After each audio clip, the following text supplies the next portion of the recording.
Welcome all of you house of legal studies में आप सभी का स्वागत है। तो लीगल असिस्टेंट की वैकेंसी नोटिफाई हुई गवर्नमेंट ऑफ दिल्ली में। क्या है वैकेंसी, डिटेल में डिस्कस करेंगे। परमानेंट पोस्ट है, याद रखिएगा। टोटल वैकेंसीज आपकी 10 नोटिफाई हुई हैं। तो कौन सी वैकेंसी किस डिपार्टमेंट में है, डिटेल में डिस्कस करेंगे। अब तक आप अप्लाई कर सकते हैं, क्या सिलेबस है, एग्जाम पैटर्न, हर चीज हम लोग डिस्कस करने वाले हैं।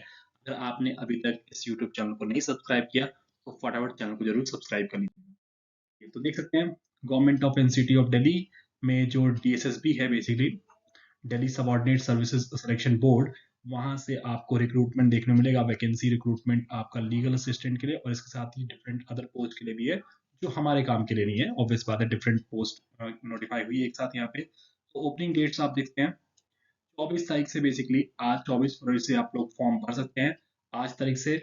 और क्लोजिंग डेट जो है फॉर्म भरने की वो 25 मार्च रखी गई है। तो 25 मार्च तक लास्ट डेट है, एक महीने का पूरा टाइम दिया गया है आप लोगों को अप्लाई करने के लिए। अगर आप एलिजिबल हैं तो अप्लाई करते हैं, और क्या एलिजिबिलिटी क्राइटेरिया हर चीज हम डिस्कस करेंगे। तो उससे पहले सीट्स की बात करते हैं। देखो, लीगल असिस्टेंट की पोस्ट की बात की जाए तो दिल्ली पॉल्यूशन कंट्रोल कमेटी में आपको देखते हैं टोटल 5 पोस्ट हैं, जिसमें आपकी अनरिजर्व की 3 सीट्स हैं। ओबीसी कैंडिडेट्स के लिए एक सीट नोटिफाई की गई है और ईडब्ल्यूएस के लिए एक वैकेंसी है।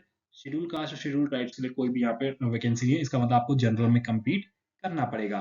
दूसरी लीगल असिस्टेंट की बात करें तो डिपार्टमेंट जो दूसरा है Delhi urban shelter improvement boards में, जिसमें आपकी टोटल 2 वैकेंसीज हैं। ये दोनों वैकेंसीज आपको अनरिजर्व कैटेगरी के लिए रखी गई है। बाकी रिजर्व कैटेगरी आपको यहाँ पे कोई सीट नहीं देखने मिलेगी, तो आपको यहाँ भी जनरल में कम्पीट करना पड़ेगा। नेक्स्ट हम डिपार्टमेंट देखते हैं, department of law justice and legislative affairs में। अगर आप देखेंगे ध्यान से, यहाँ पे टोटल 2 वैकेंसीज नोटिफाई की गई हैं, जिसमें यहाँ पे अनरिजर्व के लिए कोई सीट नहीं है। ओबीसी कैंडिडेट्स के लिए और शेड्यूल कास्ट कैंडिडेट्स के लिए यहाँ पे एक एक सीट नोटिफाई की गई है। बाकी कैटेगरीज के लिए भी आपको सीट नहीं देखने को मिलेगी। उसके बाद आपको दिल्ली ट्रांसपोर्ट कॉर्पोरेशन की बात की जाए, डीटीसी बोला जाता है जिसे, तो यहाँ पे आपको एक ही पोस्ट है, याद रखिएगा।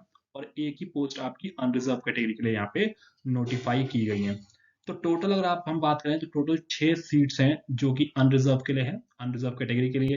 ओबीसी कैंडिडेट्स के लिए 2 सीट्स नोटिफाई की गई है। शेड्यूल कास्ट के लिए एक सीट्स अगर आप देखेंगे, शेड्यूल ट्राइब के लिए कोई भी सीट्स नहीं है। और ईडब्ल्यूएस कैटेगरी में आपको एक सीट यहाँ पे देखने को मिलेगी। टोटल आपकी 10 वैकेंसीज नोटिफाई हुई है यहाँ पे डिफरेंट डिपार्टमेंट्स में, गवर्नमेंट ऑफ दिल्ली में।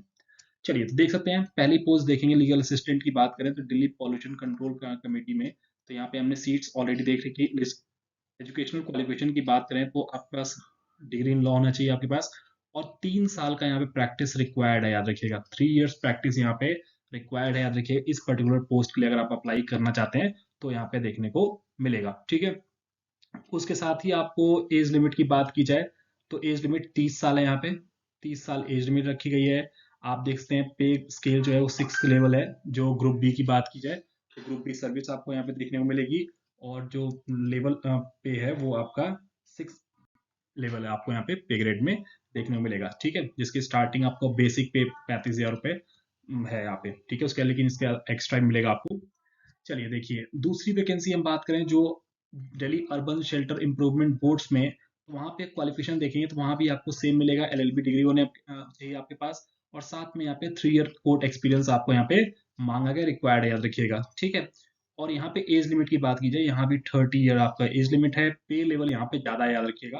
पे लेवल 7 है यहाँ पे। अगर हमने पिछली पोस्ट की बात की थी उसमें आपका 6 था, ठीक है। तो आप डिफरेंट डिपार्टमेंट्स वाइज भी आपको यहाँ पे अलग क्वालिफिकेशन देखने को मिल जाती है।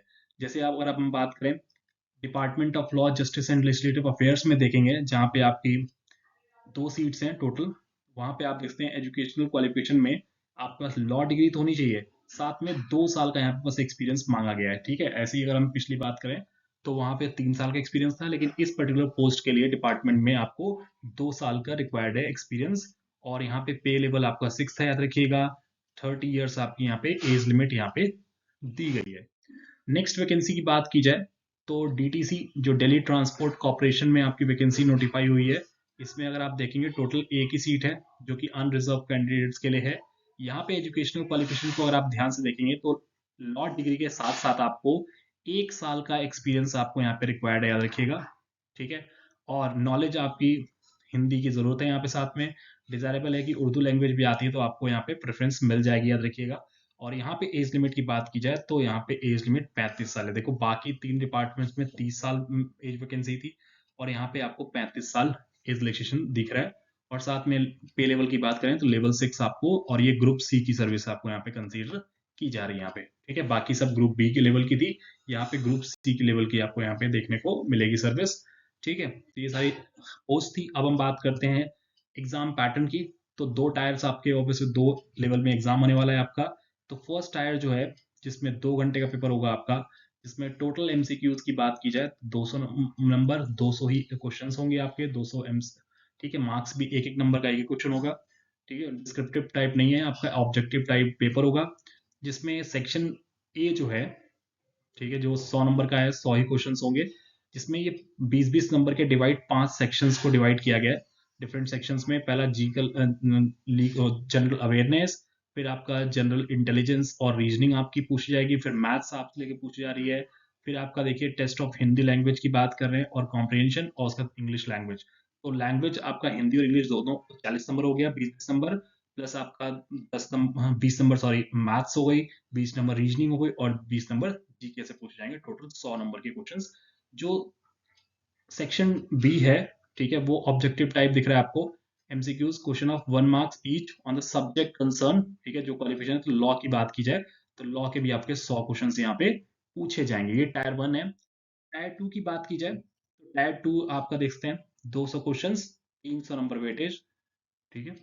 तो फर्स्ट पार्ट जो दिख रहा है आपको एक एक नंबर का होगा एमसीक्यू फॉर्म में, मल्टीपल चॉइस क्वेश्चंस आपको दिख रहे हैं यहाँ पे। Entire syllabus of qualifying exam जो है उसी के हिसाब से जो हमने पैटर्न देखा था अभी। और पार्ट 2 जो है objective type multiple choice questions होंगे, 2 नंबर का एक क्वेश्चन होगा, ठीक है। तो यहाँ पे आपको 100 क्वेश्चन होंगे, लेकिन वेटेज यहाँ पे 200 नंबर, वेटेज बढ़ा दी गई, याद रखिएगा। ये सारी चीजें आपको देखने को मिल जाएंगी, ठीक है। कोई भी दिक्कत हो, डाउट हो, आप लोग मुझसे कनेक्ट कर सकते हैं। साथ में नेगेटिव मार्किंग का प्रोविजन याद रखिएगा। एक नंबर का जो क्वेश्चन है उसमें आपका 0.25 मार्क नेगेटिव मार्किंग है, इसका 1/4 नेगेटिव मार्किंग यहाँ पे रखी गई है, याद रखिएगा। नेगेटिव मार्किंग 1/4 यहाँ पे कंसीडर की जा रही है, और 2 नंबर के जो क्वेश्चन है उसमें 0.5, ठीक है, मार्क्स आपके कट किए जाएंगे। ये सारी चीजें हैं आप लोगों को। कोई भी दिक्कत हो, डाउट हो, आप लोग मुझसे कनेक्ट कर सकते हैं। और लेकिन चैनल को जरूर सब्सक्राइब कीजिएगा, शेयर कर दीजिएगा, और आपको अच्छी लगी वीडियो तो आप लोग जरूर इसको लाइक जरूर कीजिएगा। Thank you so much.